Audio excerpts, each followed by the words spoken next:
Bien, vamos a empezar hablando un poquito de historia sobre Bordetella pertussis. Es una enfermedad que es endémica todavía, sin embargo se ha llegado a controlar en la mayoría de los países por la presencia de la vacuna.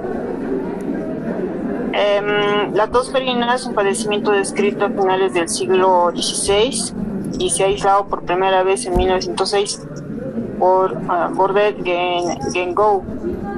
Inclusive la vacuna apareció en 1949, la primera vacuna, ¿no?, en la cual se ha podido aplicar y ha dado buenos resultados.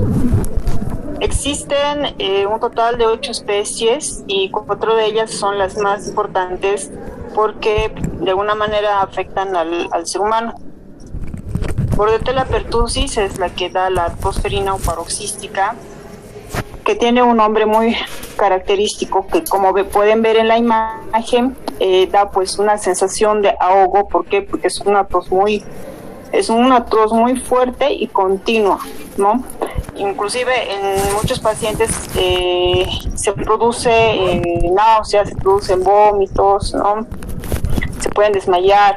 Incluso también habían situaciones en las que en el momento de la tos había la fractura de costillas, ¿no? Entonces, para que vean que pues es una tos muy fuerte.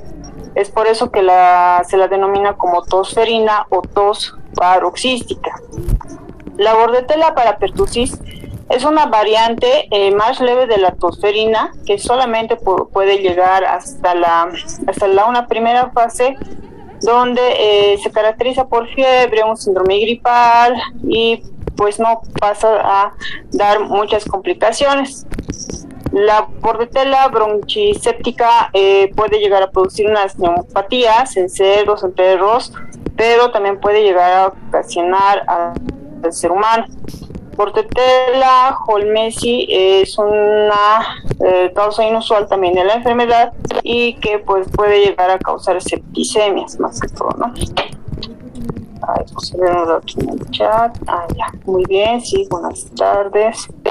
Bueno, entonces Bordetella pertussis pertenece al género Bordetella de la familia Bruselaceae, del vocablo latino que significa per completamente, tusis, que significa tos, ¿no? Entonces ahí podemos darnos cuenta que pues es una enfermedad muy terrible, afecta a los pulmones, sobre todo a las vías respiratorias, ¿no? Y no solamente afectan a los niños, sino también afectan a los adultos. Es una enfermedad netamente, Bordetella pertussis, netamente de los humanos. No se transmiten entre animales, digamos, no entre animales y el hombre, no solamente entre el hombre, y va a ser por contacto, por medio de las gotitas de fluye, por medio de fomites. ¿Ya? ¿Qué son los fomites? Los fomites van a ser elementos que a través de ellos podemos contagiarnos, ¿no? Puede ser, por ejemplo, un celular, o puede ser también o un pañuelo, una prenda, o un objeto, una taza, pueden ser algunos otros elementos más. Ese es un fomite, ¿ya? ¿Cuáles van a ser las características? ¿Cuáles son las características fenotípicas de este microorganismo? Se caracterizan por ser cocobacilos gram negativos, ¿ya? Entonces, como ya también están entrando en la parte de diagnóstico, entonces van a poder ver por qué se llaman gram negativos y por qué se llaman gram positivos, ¿ya? En esta ocasión solamente nos muestra una imagen en 3D, no es una tinción en realidad, ¿ya? Y pues solamente para que ustedes puedan ver los cocobacilos y la forma más que todo, ¿no? También el tamaño, que es entre 0,3 a 0,5, de 0,5 a 1,5 micrómetros. Aquí está mal, ¿no? Aquí la coma era antes del 5. Bueno, esos se caracterizan por ser inmóviles, es decir, no presentan flagelos, pero sí van a presentar unas fimbrias, ¿ya? Los flagelos van a estar presentes solamente si es la Bordetella bronchiséptica.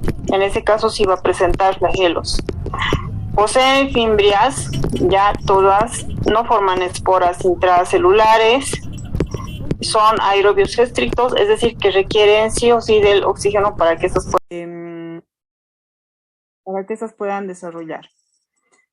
son también catalasa positivo y oxidasa positivo, ¿ya? Estos dos elementos van a ser pruebas bioquímicas. Las pruebas bioquímicas son las que también se realizan en el laboratorio para poder diferenciar la especie, sobre todo. La temperatura óptima para que éstas puedan desarrollar y puedan crecer va a ser entre 35 y 37 grados centígrados y un pH de 7.6, ¿ya? Y puede estar también susceptible a cambios ambientales. Y lo más importante, que no puede vivir fuera de la vía aérea. Ya sea, el hábitat es fundamentalmente la vía aérea y difícilmente puede estar en el medio ambiente, ¿no? O es muy poco, digamos, la supervivencia, ¿no? Como les decía, inclusive en los fomites también se pueden llegar a transmitir. Ahí vemos en una tinción Gram a una resolución más de 100, se pueden ver las bordetelas en forma de bacilos, ¿no? Cocobacilos. Además, esta, como es gran negativa, también presenta una cápsula, presenta también una capa de peptidoglucanos, lipopolisacáridos, ¿no? Que le dan este aspecto, ¿no? Como un reborde que tiene. Estas se van a transmitir por medio de la vía aérea, ¿no? Entonces, como ustedes pueden ver, ingresan, ¿no? Esas gotitas de fluye de una persona contagiada, ingresa a la nasofaringe y esta se dirige fundamentalmente a lo que es la vía aérea inferior, donde van a encontrarse los cilios y pues ahí se van a alojar, ¿no?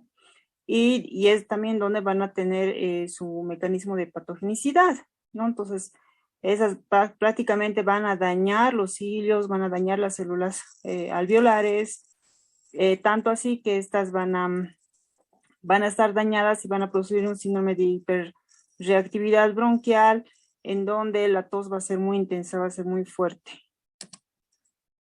Tenemos a los factores de virulencia, aquí la imagen, vean, ¿no? Como es una tos paroxística, muchas veces incluso con los botecitos saben estar tosiendo, se suelen mostrar morados, saben vomitar, se saben ahogar, ¿no? Pues eso es terrible, ¿no? En cuanto a la sintomatología. Veamos por qué ocurre esto.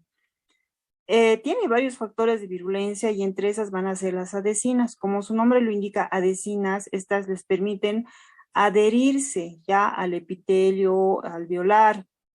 Tenemos, por ejemplo, la hemaglutinina filamentosa, ya que se abrevia de esta manera. También tenemos a la pertactina, que es también una adhesina específica. Tenemos las hemaglutinina de toxina pertussis, ya que también esta también le va a permitir la adherencia. Tenemos algunas otras que son las toxinas. Esas toxinas, tenemos a la toxina pertussis, en el Murray lo van a encontrar como una toxina pertusoide, es lo mismo, ya entre lo que es pertussis y pertusoide es lo mismo. Esa le va a dar una toxicidad sistémica, ya se caracteriza por inactivar a una proteína que controla la actividad de la adenilatociclasa, ¿no? Que es es la molécula que llega a controlar la secreción de mucus a nivel del epitelio alveolar, ¿no? Que también es un mecanismo de defensa. Esta, al estar inactivada, provoca el aumento de los valores de monofosfato cíclico y a su vez el aumento de las secreciones respiratorias, ¿ya? Y la producción de moco, ¿no? Entonces va a existir una producción exagerada de moco que caracteriza el estado paroxístico de la tos ferina. Entonces, también al existir una gran cantidad de moco a nivel de la vía aérea, también puede producir esa obstrucción, ¿no? Esa sensación de falta de aire y la necesidad que se tiene de eliminar todo esto, ¿no? O sea, de pronto también en la tos se quiere tanto eliminar este moco que está en exceso, como también al microorganismo que está afectando a la vía aérea. Luego tenemos la citotoxina traqueal, ¿ya? Este también va a tener una gran importancia porque los cilios tienen la función de arrastrar todo lo que es ajeno a nuestro organismo. O sea, nosotros cuando estamos en un lugar donde hay mucho polvo, ¿no? Y sin querer ingresa a la vía aérea, entonces estos cilios se encargan de expulsar este polvo, ¿no? Este agente extraño. es un mecanismo de defensa que cumple la vía aérea. Entonces, imagínense, si además de secretar más moco, si además de producirse la adhesión de estos microorganismos, se produce esta parálisis de los cilios, ¿no? Entonces, realmente va a estar muy afectado. Entonces, no va a existir la forma, de qué manera se puede llegar a eliminar estos microorganismos, ¿no? Entonces, existe la parálisis de los cilios, luego tenemos la toxina de nilciclasa que sensibiliza también a la histamina, y como saben, la histamina es un elemento, es una molécula que produce lo que es la alergia, ¿no? También tenemos la toxina dermonicrosante, que también puede producir una isquemia localizada a nivel de los vasos alveolares. Citotoxina traqueal inhibe el movimiento de estos cilios, alterando los mecanismos normales de limpieza en el árbol respiratorio, y de esta manera va a provocar la tos paroxística. Ya, entonces, vean todo lo que son las adhesinas y las toxinas que pueden llegar a afectar terriblemente la vía aérea. Ahí tenemos el receptor donde se une, ¿no?, lo que es la proteína dependiente de la adenilatociclasa, donde la inhibe y la afecta y la puede producir una gran cantidad de MP cíclico, y de esa manera se va a extravasar el mucus hacia a nivel de la vía aérea, dentro de lo que es la estructura también de esa bordetela. Y tenemos, ¿no?, varios de las toxinas y de las adhesinas que se van a encontrar en todo lo que es el componente del microorganismo. Ahí tenemos las células ciliadas del aparato respiratorio y que están infectadas por Bordetella pertussis. Ahí vemos, ¿no?, a los varios microorganismos, y pues se observan también estas células de color anaranjado, ¿no?, y que crecen en los cilios y al final causarán la pérdida de las células ciliadas, ¿no? O sea, además de producir parálisis, además de dañar a la célula, se produce la pérdida, la degradación, ¿no?, y la afectación del epitelio alveolar. En la epidemiología, la tosferina es una enfermedad del ser humano. Ya, cuidado, piensen que pues la tosferina es de los animales, ya puede ser una variante, pero no específicamente la tosferina, ¿no?, que es Bordetella pertussis. Ojo con eso. Introducción de la vacuna que les había mencionado por primera vez, donde se ha aplicado en 1949, ha dado buenos resultados en la mayoría de los países, ¿no?, incluido en el nuestro, que ya se está aplicando en el país. Sin embargo, existe cada año 16 millones de infecciones y 200,000 fallecimientos. Se ha llegado a tener una gran afectación en adultos, ¿no?, que antes no se veía, pero luego se ha podido evidenciar por la contaminación intrahospitalaria que puede existir a nivel de las mascarillas, por ejemplo. Entonces se ha llegado a tener esos casos. En Estados Unidos, más de 48,000 casos en el 2012, y un porcentaje está afectado a adolescentes y adultos. La infección se inicia cuando se inhalan los aerosoles. Ya, cuidado que piensen que la Bordetella pertussis se transmite por vía sanguínea, por otros mecanismos, ya. Entonces, más que todo por vía aérea, por medio de los aerosoles. Periodo de incubación, que va a ser de 7 a 10 días. Ojo, en este tiempo, en el periodo de incubación, la persona puede llegar a contagiar. Ya es como el coronavirus, ¿no?, que en las primeras etapas puede contagiarse. Ahí vemos uno de los casos clínicos que se encuentra inclusive en el Murray. Ustedes lo van a poder ver. Es bastante interesante porque nos muestra que ha existido un caso de una enfermera de anestesio, en donde acudió a un cuadro de aparición brusca de paroxismos, de tos seguidos de vómitos. Imagínense, llega esta tos hasta presentar el vómito y episodios de apnea, ¿no?, que se provocaron por la pérdida de conciencia inclusive.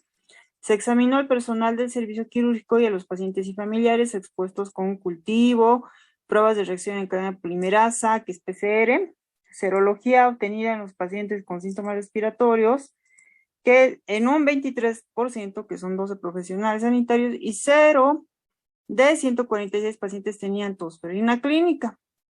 La ausencia de enfermedad en los pacientes se atribuyó al uso de la mascarilla, como les decía, ¿no?, la mascarilla, la aplicación de protocolos tusígenos y a la limitación del contacto cara a cara.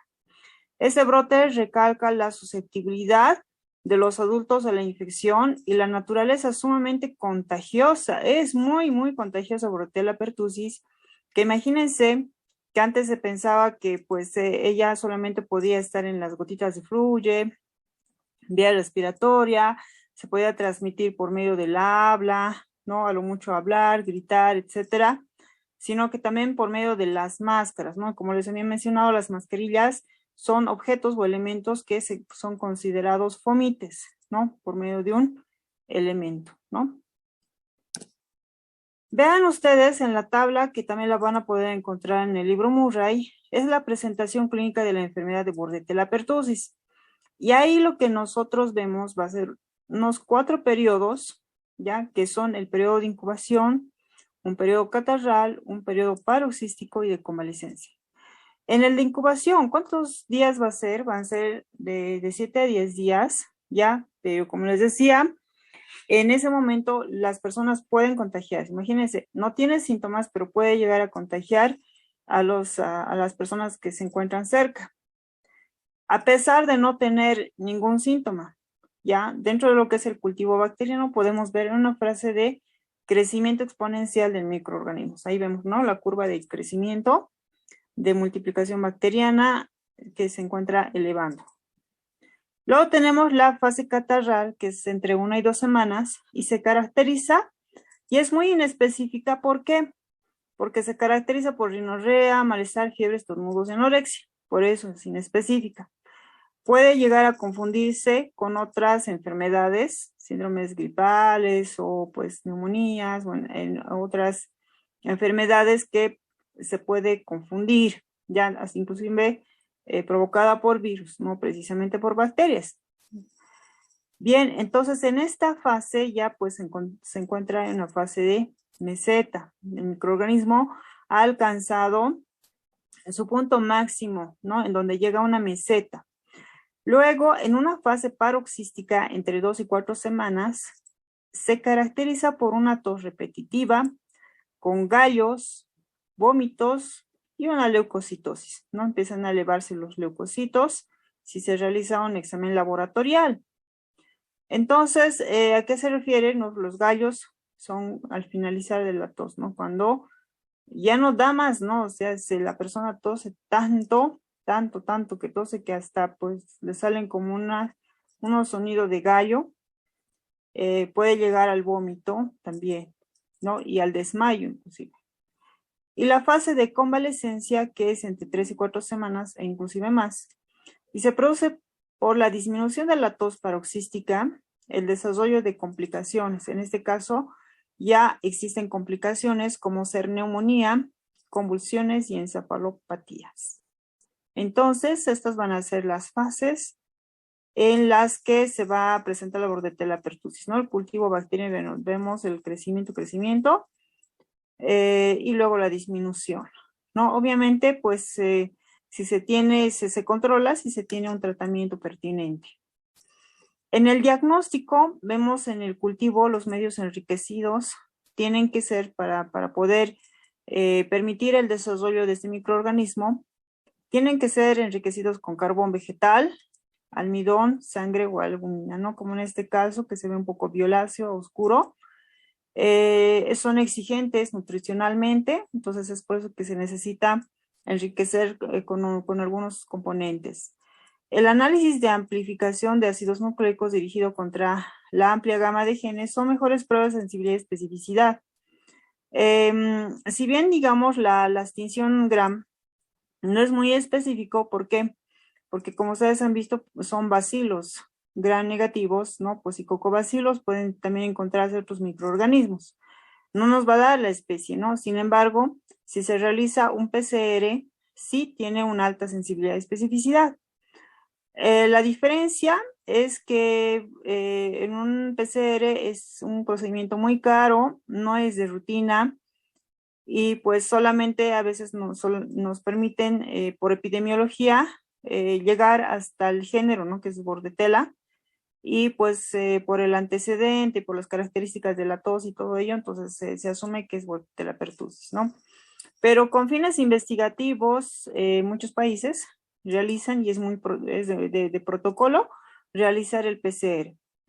También se pueden realizar pruebas de enzimo inmunoanálisis de absorción como será el ELISA, que también pues, es bastante efectivo, es lo segundo que se puede realizar, o sea, bueno, por lo menos antes del PCR.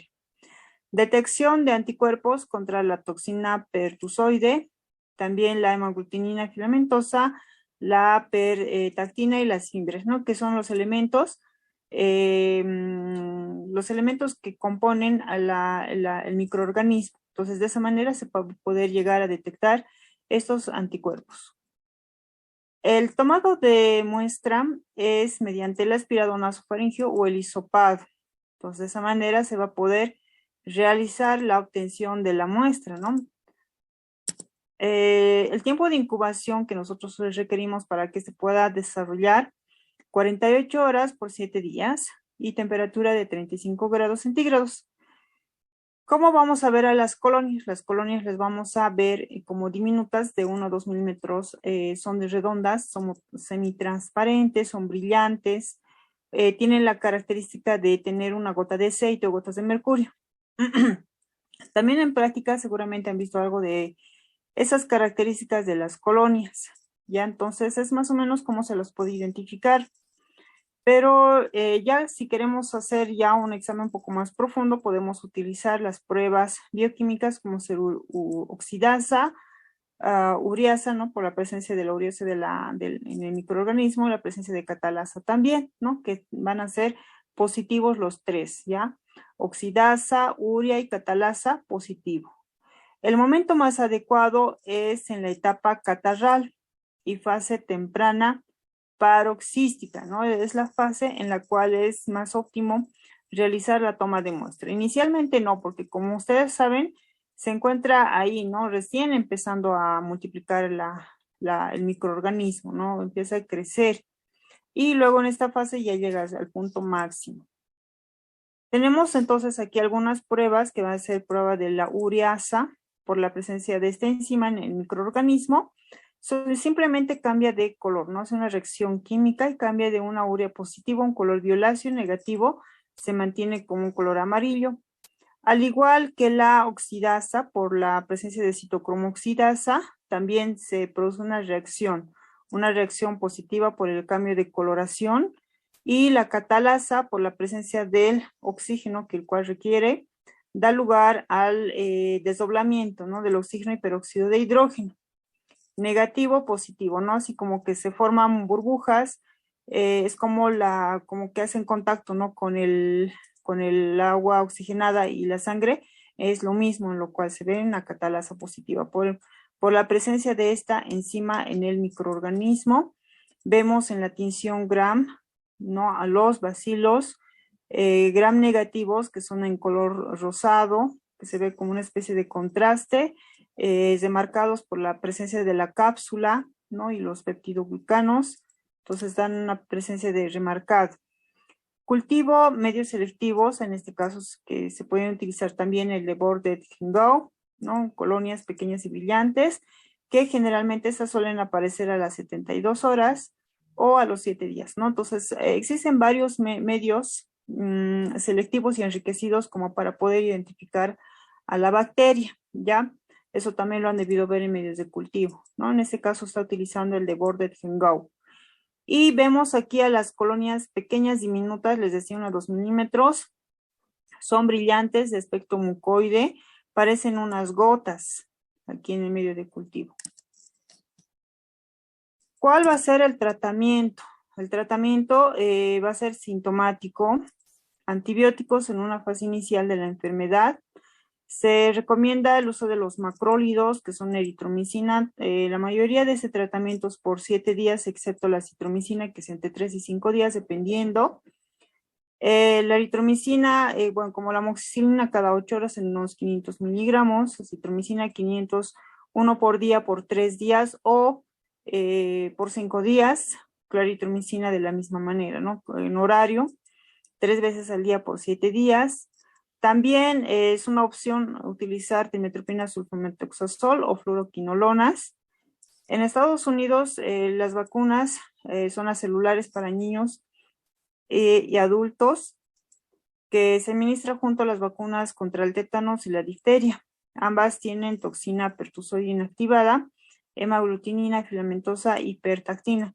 Todas esas toxinas van a ser inactivadas, es decir, no van a causar daño, pero sí le van a generar la inmunidad respectiva. Bueno, eso es lo que también conocemos nosotros, que las vacunas pediátricas se administran, ¿no? De 2, 4, 6, 15 y 18 meses y una quinta dosis a los 4 y 6 años. La vacuna del adulto es entre 11 y 12 años de edad, de nuevo entre los 19 y 65 años de edad, ¿no? Entonces, las vacunas van a ser un medio en el cual se puede llegar a prevenir, ¿no? Prácticamente, y pues ha dado muy buenos resultados, ¿no? En nuestro medio no se están viendo muchos reportes, no, en realidad ninguno, ¿no? Ningún reporte, gracias precisamente a la administración de las vacunas.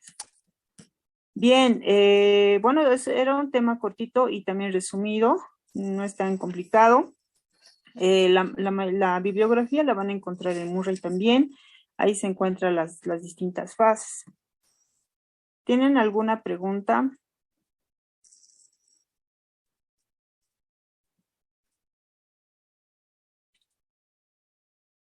¿No hay preguntas?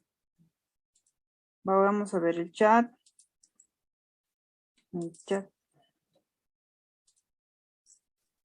Ajá, no hay ninguna pregunta. Bueno, entonces damos por finalizada la teórica. Y bueno, hasta otra oportunidad de jóvenes. Muchas gracias por su atención. Bien, qué bueno que estuvo claro. Hasta la próxima. Hasta luego. Hasta luego, doctora. Hasta luego, doctora. Luego, doctora.